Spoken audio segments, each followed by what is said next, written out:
Hello students, welcome to my YouTube channel. स्वागत है आप सभी का हमारे यूट्यूब चैनल पे।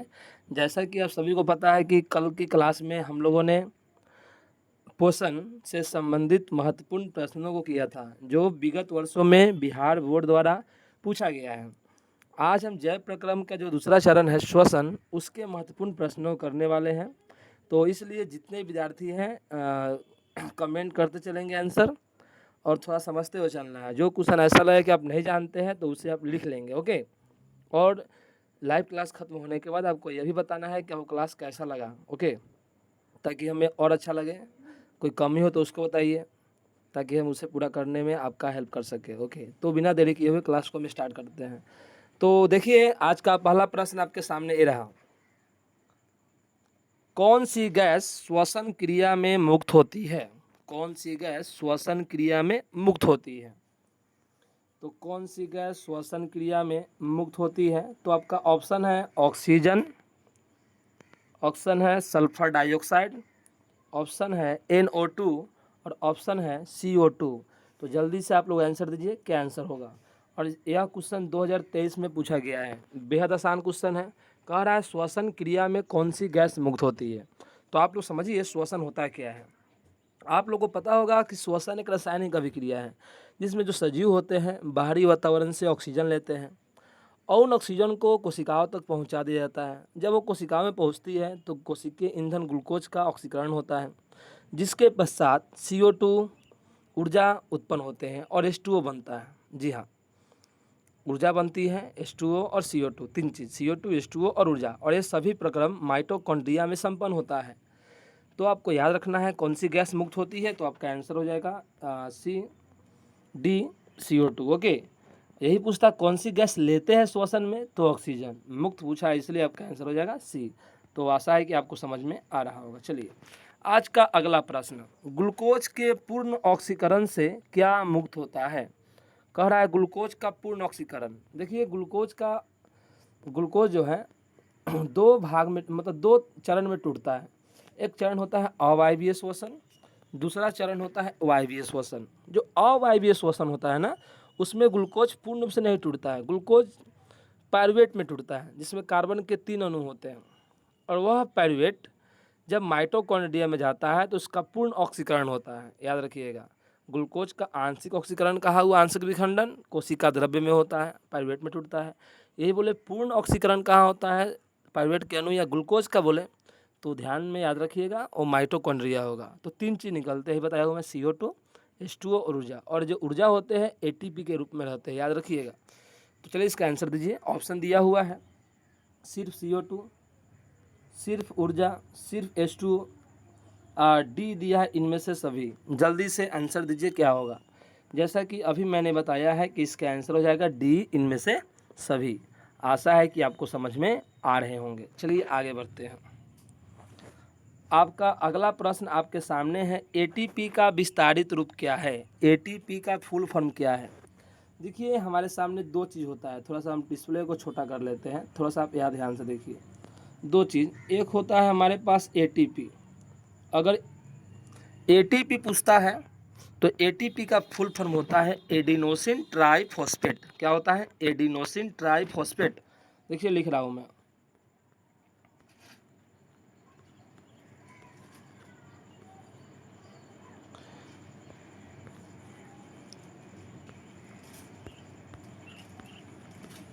एडिनोसिन, और T से आपका होता है ट्राई, और P से होता है फॉस्फेट।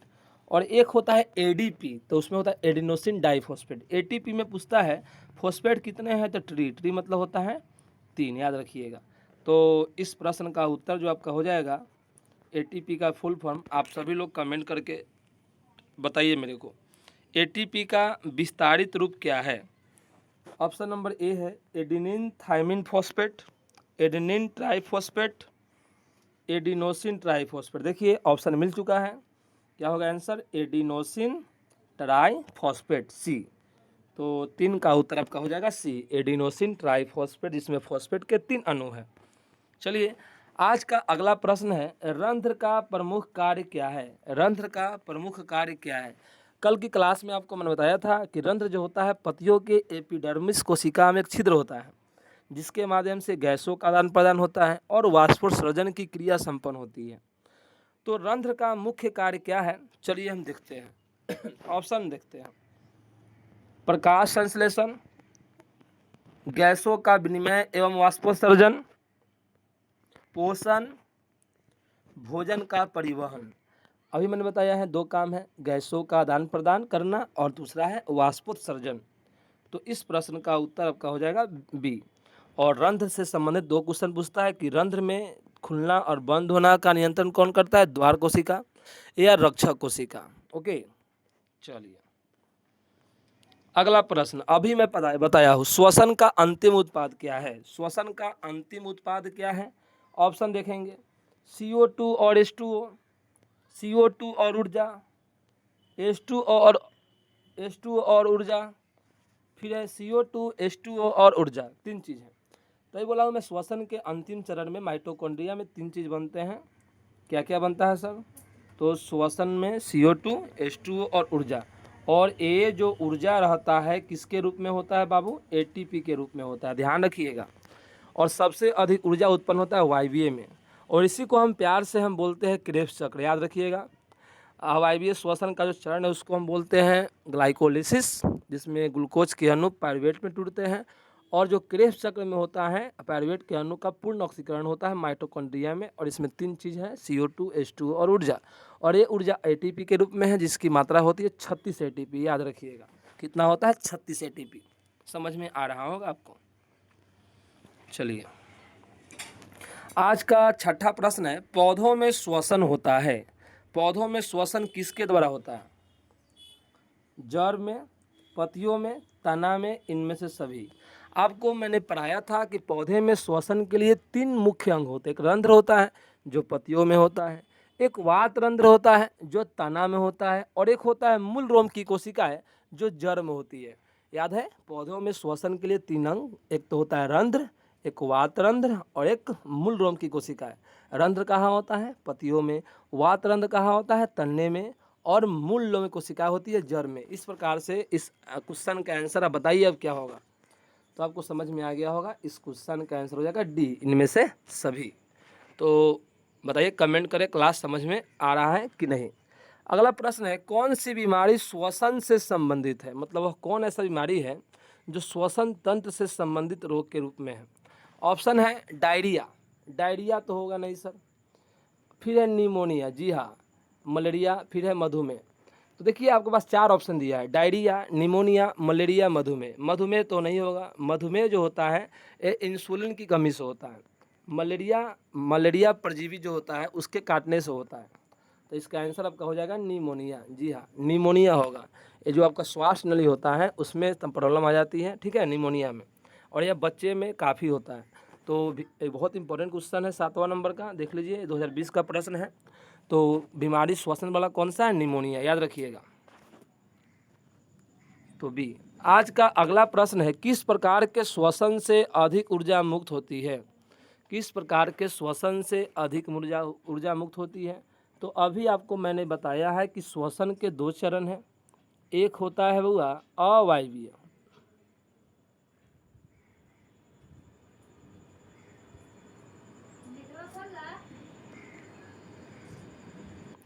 तो श्वसन के दो चरण हैं, एक है वायवीय और एक है अवायवीय, ठीक है। देख लीजिए थोड़ा सा ऐसे, हाँ, एक है अवायवीय एक है वायवीय। अवायवीय होता है कोशिका द्रव्य में, इसमें जो ऊर्जा उत्पन्न होता है ना बउआ वो होता है 2 ATP। और वायवीय में जो ऊर्जा होता है उसको होता है 36 ATP।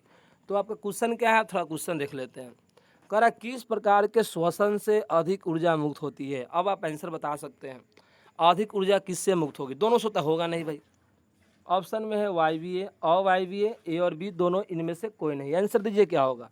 अगर अधिक पूछा है तो इसका उत्तर हो जाएगा वायवीय। क्या आंसर हो जाएगा, वायवीय। आपको समझ में आ गया होगा।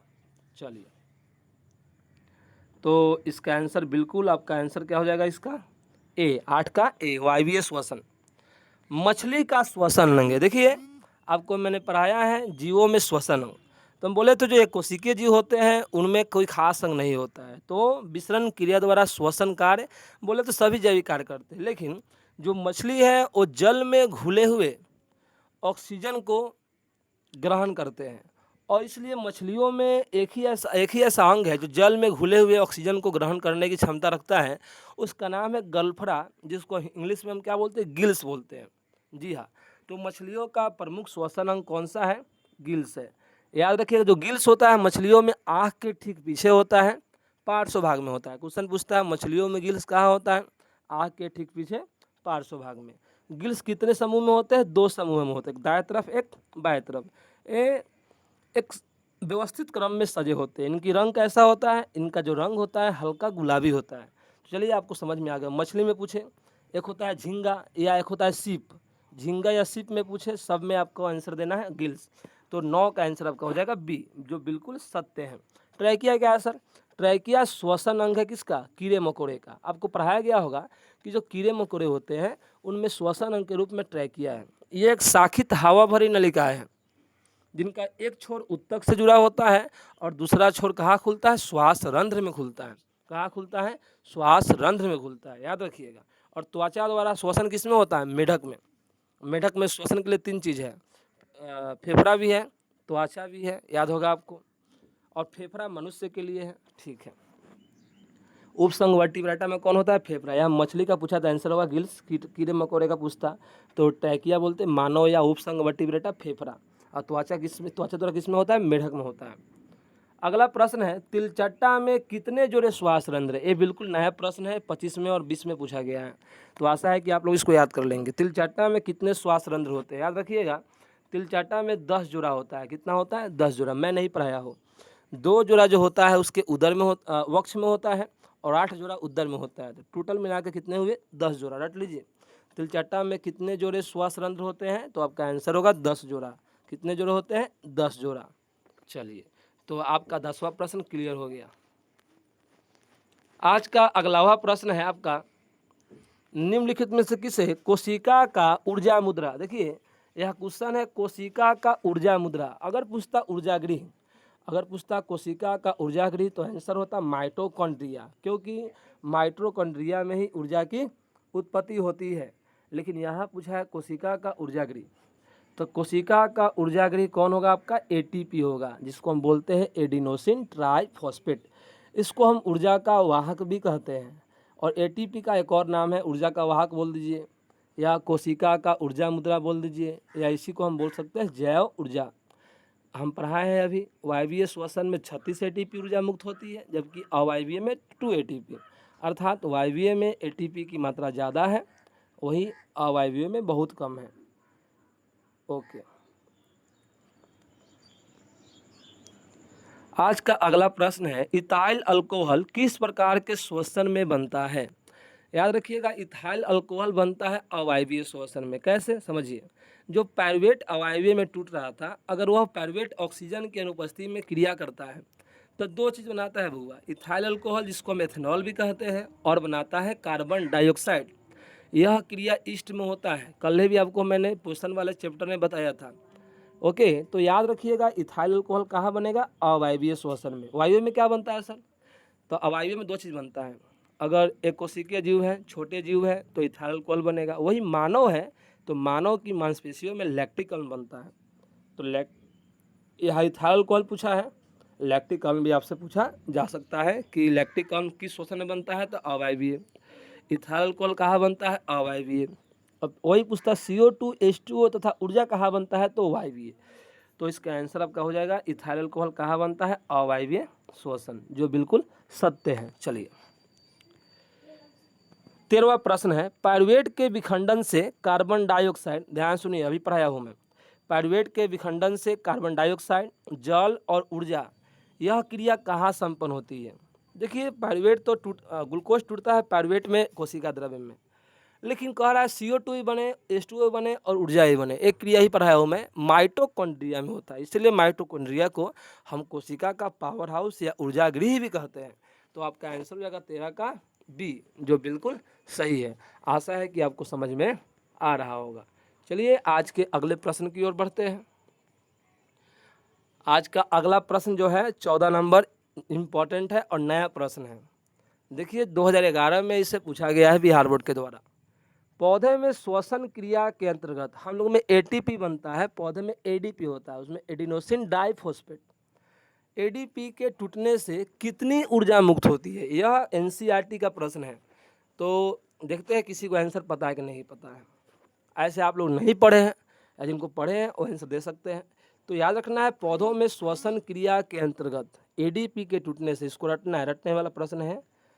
ये जो ऊर्जा मुक्त होता है वो है 3.5 किलो जूल। इसको कैसे पढ़ेंगे, 3.5 के से हो गया किलो, जे से जूल प्रति मोल। जी हाँ, 3.5 किलो जूल प्रति मोल।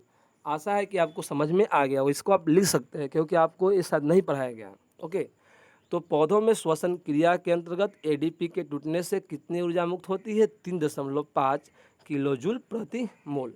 तो इसको लिख लीजिए जल्दी से। मैं 10 सेकंड का मैं टाइम दे रहा हूँ, इनको भी लिखना है 10 से 15 सेकंड में। इसको लिख लीजिए, जल्दी जल्दी कीजिए।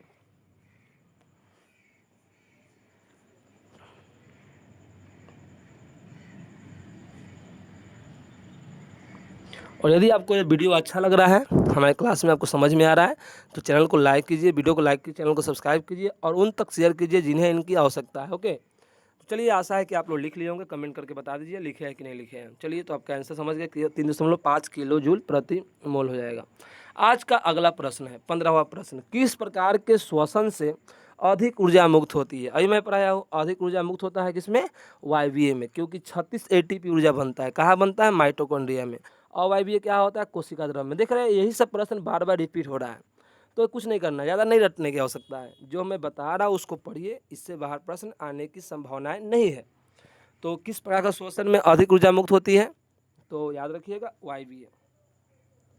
आंसर आपका हो जाएगा वायवीय हो जाएगा। तो आशा है कि आपको समझ में आ गया होगा। चलिए, अगला प्रश्न है, ग्लाइकोलिसिस होता है। देखिए, दो, जिस तरह हम पढ़ते हैं अवायवीय और वायवीय, उसी तरह होता है ग्लाइकोलिसिस, एक होता है क्रेब्स चक्र।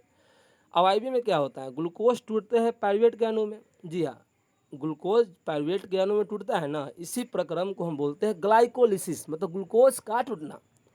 ग्लूकोज टूटा किस में, पाइरुवेट में, दैट इज कॉल्ड ग्लाइकोलिसिस। संपन्न कहाँ होगा सर, कोशिका द्रव्य में, अवायवीय की तरह है।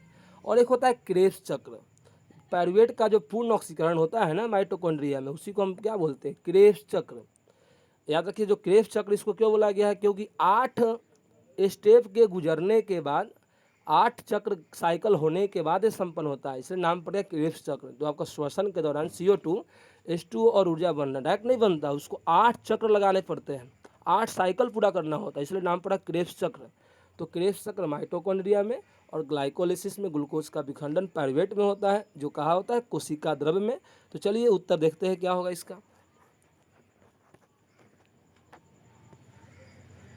तो ग्लाइकोलिसिस होता है ऑप्शन नंबर ए माइटोकॉन्ड्रिया में, बी कोशिका द्रव्य में, सी गोल्जी कॉम्प्लेक्स, डी क्लोरोप्लास्ट। अब आंसर आप दीजिए क्या होगा। अभिप्राय हो, ग्लाइकोलिसिस कहाँ होता है बुआ, ग्लाइकोलिसिस होता है कोशिका द्रव्य में होता है। समझ में आ गया होगा। 17वां प्रश्न इंपॉर्टेंट है।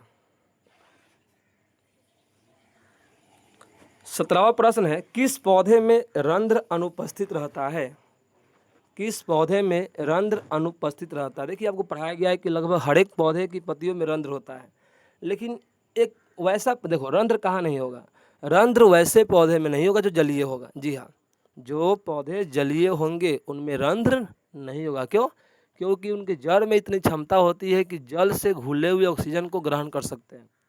तो एक ही ऐसा पौधा इस ऑप्शन में है जो जल में रहता है। आम तो होगा नहीं, कनेर होगा नहीं, देखो कनेर का फूल आता है पीला वाला, ये तो धरती पे है, इसमें तो पत्ते होते हैं। नागफनी होगा नहीं, रेगिस्तान में होता है। तो एक ही ऐसा पौधा हाइड्रीला, नाम ये हाइड्रीला, मतलब हाइड्रीला मतलब जल में पाया जाने वाला पौधा। तो इसको आप याद रख लेंगे, इंपॉर्टेंट प्रश्न है, एग्जाम में आया हुआ है। तो रंध्र किस में नहीं रहता है, हाइड्रीला में। बाकी जो भी आम है, नागफनी है, कनेर है, इन सभी में रंध्र पाया जाता है। आज का 18वां प्रश्न है, किण्वन क्रिया होती है। किण्वन क्रिया कहा होता है, ये पढ़ाया हूँ मैं। किण्वन क्या होता है, जो ग्लूकोज के विखंडन के पश्चात जो पाइरुवेट के अणु बनते हैं, अगर ऑक्सीजन मिल गया तो CO2H2 ऊर्जा बनेगा। अगर ऑक्सीजन नहीं मिला तो इथेनॉल बोले तो इथाइल अल्कोहल और CO2 में कन्वर्ट हो जाता है। इसी को हम बोलते हैं किण्वन और यह क्रिया संपन्न होता है ईस्ट में। कहाँ संपन्न होता है? ईस्ट में। ऑप्शन में देखते हैं, पहला ऑप्शन है अमीबा, दूसरा है ईस्ट, तीसरा है हाइड्रा, चौथा इनमें से कोई नहीं। देखिए प्रश्न 22 में पूछा गया है। जितने क्वेश्चन है प्रीवियस ईयर है, तो मैं अभी प्रीवियस ईयर ही सिर्फ लाया हूँ, आपको दिखाना चाह रहा हूँ किस प्रकार से बिहार बोर्ड ने प्रश्न पूछा है। तो आपका आंसर हो जाएगा इसका ईस्ट हो जाएगा। ओके, चलिए 19वां प्रश्न है, ट्रैकिया किस जीव का श्वसन अंग है? अभी मैं बताया हूँ जितने भी कीड़े मकोड़े हैं, तिलचट्टे हैं, टीड़े हैं, मच्छर है, इन सभी का प्रमुख श्वसन अंग क्या है? ट्रैकिया है। हाइड्रा तो होगा नहीं, हाइड्रा याद रखिएगा हाइड्रा बहुकोशिकीय है, लेकिन इनका सभी लक्षण एक कोशिका की तरह होता है। स्टारफिश नहीं होगा, ये पानी में रहते हैं। पाइला भी नहीं होगा। क्या आंसर होगा? कॉकरोच। देखो कॉकरोच आंसर हो जाएगा इसका। जी हाँ, तो आपका आंसर हो जाएगा सी, कॉकरोच। 20वां प्रश्न, मनुष्य में नासिका छिद्र, लैरिंक्स, ट्रैकिया तथा फेफड़ा मिलकर क्या बनाता है? आपको पढ़ाया गया था कि मनुष्य में 4 चीज़, नासिका छिद्र, लैरिंक्स, लैरिंक्स को हम बोलते हैं स्वर यंत्र, ट्रैकिया बोले तो श्वास नली, और फेफड़ा है, चारों मिलकर एक परिवहन तंत्र का, परिवहन बोल रहा हूँ मैं, श्वसन तंत्र का निर्माण करते हैं। तो 20 का आंसर बताइए। उत्सर्जन तंत्र, जनन तंत्र, पाचन तंत्र, श्वसन तंत्र। बताइए क्या आंसर होगा? तो आप सभी का आंसर बिल्कुल सत्य है। 20 का आंसर हो जाएगा डी, श्वसन तंत्र होगा। क्या होगा? श्वसन तंत्र। तो आशा है कि समझ में आ रहा होगा। चलिए, निम्न में सबसे तेज धड़कन किस जीव का होता है? चलिए, निम्न में सबसे तेज धड़कन किस जीव का होता है? जल्दी से कमेंट करके आप सभी बच्चे बताइए, जल्दी से बताइए सबसे तेज धड़कन किसका होता है? ऑप्शन है हाथी, आदमी, चूहा, वेल। तो देखिए आपको नहीं पता होगा, क्वेश्चन इंपॉर्टेंट है, आप इसको लिख सकते हैं। ऐसे सबसे तेज धड़कन देखें तो छुछुंदर का होता है, लेकिन ऑप्शन में है नहीं। ऑप्शन में हाथी है, आदमी है, चूहा है। तो इसके अनुसार आपका आंसर हो जाएगा सी। क्या हो जाएगा? चूहा। जी हाँ, चूहे का दिल का धड़कन सबसे ज़्यादा तेज होता है। इसको लिख सकते हैं कॉपी में आप। आज का 22वां प्रश्न है। 22वां प्रश्न है, कोशिकीय ईंधन कौन है? कौन है कोशिकीय ईंधन? जल्दी कमेंट कीजिए। कोशिकीय ईंधन किसे कहते हैं? आपको पढ़ाया गया था ग्लूकोज को कोशिकीय ईंधन कहते हैं, क्योंकि ग्लूकोज के टूटने से ही ATP ऊर्जा बन रहा है, इसलिए ग्लूकोज को बोला जाता है कोशिकीय ईंधन। ग्लूकोज का अणुसूत्र पता है, C6H12O6 होता है। तो 22 का आंसर आपका हो जाएगा ग्लूकोज। जी हाँ, क्या आंसर होगा? ग्लूकोज। तो वेरी वेरी इंपॉर्टेंट क्वेश्चन। ये भी आपका 24 में आया हुआ है कि कोशिकीय ईंधन कौन है? ग्लूकोज है। और कोशिकीय ऊर्जा कौन है? कोशिकीय ऊर्जा गृह माइटोकॉन्ड्रिया। कोशिकीय ऊर्जा मुद्रा कौन है? तो ATP। ATP में फोस्फेट कितने अणु है? तो 3। आ ही गया, क्या बात है, क्वेश्चन आ ही गया। 23वां प्रश्न, ATP में फोस्फेट की संख्या कितनी होती है? नाम ही है ATP, तो एडिनोसिन ट्राईफॉस्फेट। तो T है तो मतलब ट्राई का अर्थ क्या होगा? 3। तो आपका आंसर हो जाएगा सी नंबर, हो जाएगा 3। यही बोलता है ADP, तो D मतलब होता है डाई का अर्थ क्या होता है? 2। तो ADP में कितने हो जाएंगे? 2। और ATP में कितने होंगे? 3। ATP क्या होता है मैं बता चुका हूँ। आज का लास्ट प्रश्न है 24वां प्रश्न, बाहरी वातावरण से कोशिका में ऑक्सीजन का स्थानांतरण और कार्बन डाइऑक्साइड को हटाना क्या कहलाता है? देखिए मतलब कह रहा है बाहरी वातावरण से कोशिका में ऑक्सीजन को ले जाना और CO2 को निकालना। क्या आप पढ़े होंगे? प्रश्वास। ऑक्सीजन को ले गए तो प्रश्वास, अब बाहर कर रहे तो उच्छ्वास, और इन दोनों के सम्मिलित रूप को हम क्या बोलते हैं? श्वासोश्वास बोलते हैं। That is called breathing. Okay, तो आंसर आपका हो जाएगा 24 का आंसर आपका क्या हो जाएगा? Very very important question. 24 का आंसर होगा श्वासोश्वास। तो आशा है कि आपको समझ में आ गया होगा। 2 मिनट। तो देखिए इसमें 24 प्रश्न था जो आपके प्रीवियस ईयर क्वेश्चन है और एग्जाम में पूछे गए हैं। तो देखिए आप आती लघुत्तरीय कुछ क्वेश्चन है। देखिए क्वेश्चन फास्टली आंसर देंगे इसका। पहला क्वेश्चन है, ऑक्सीजन की उपस्थिति में होने वाले श्वसन क्रिया को क्या कहते हैं? तभी पढ़े हैं। और ऑक्सीजन की उपस्थिति में हो रहा है तो उसको हम कहेंगे वायवीय, अनुपस्थिति में अवायवीय। तिलचट्टा का श्वसन अंग क्या है? तिलचट्टा एक कीड़े मकोड़े के अंतर्गत आते हैं, है ना। तो तिलचट्टा के श्वसन अंग क्या होगा? टैकिया होगा। मछली किस अंग के द्वारा श्वसन करती है? अभिप्राय हो गिल्स।